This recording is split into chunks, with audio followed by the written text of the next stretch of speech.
যুক্তরাষ্ট্রে বিদেশি শিক্ষার্থীদের জন্য ফের চালু করা হয়েছে স্টুডেন্ট ভিসা কার্যক্রম। তবে এবার ভিসা আবেদনের প্রক্রিয়ার সঙ্গে যোগ করা হয়েছে নতুন এবং কড়াকড়ি কিছু শর্ত। এ নিয়ে মার্কিন স্টেট ডিপার্টমেন্টের ডেপুটি মুখপাত্র মিগন হিউস্টন এক কঠোর বার্তায় বলেছেন, ভিসার যথাযথ ব্যবহার নিশ্চিত করা একান্ত প্রয়োজন। মিগন হিউস্টন বলেন, আমরা আমাদের ভিসা নীতিতে জাতীয় নিরাপত্তাকে সর্বোচ্চ গুরুত্ব দেই। কোনো শিক্ষার্থী যদি ভিসার অপব্যবহার করে, ক্যাম্পাসে বিশৃঙ্খলা সৃষ্টি করে কিংবা পড়াশোনার নামে ভিন্ন কোনো উদ্দেশ্য নিয়ে আসে, তাহলে আমরা তা বরদাস্ত করব না।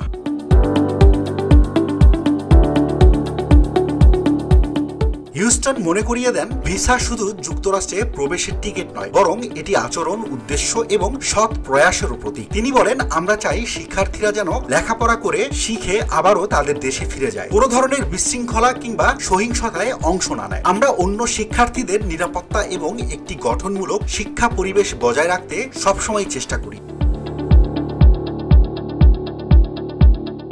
2024 সালের মে মাসের শেষ দিকে ট্রাম্প প্রশাসনের নির্দেশে সাময়িকভাবে বন্ধ হয়ে যায় যুক্তরাষ্ট্রে স্টুডেন্ট ভিসা কার্যক্রম। প্রশাসনের ভাষ্য অনুযায়ী দেশ বিরোধী মনোভাব সম্পন্ন শিক্ষার্থীদের ঠেকানো এবং নিরাপত্তা ঝুঁকি হ্রাসই এর অন্যতম কারণ ছিল। যুক্তরাষ্ট্রভিত্তিক গবেষণা সংস্থা ওপেন ডোরস এর সর্বশেষ প্রতিবেদন অনুযায়ী 2023 এবং 24 শিক্ষাবর্ষে দেশটির কলেজ ও বিশ্ববিদ্যালয়গুলোতে পৃথিবীর 210টিরও বেশি দেশ থেকে 11 লাখের বেশি ছাত্রছাত্রী শিক্ষা গ্রহণ করেছে।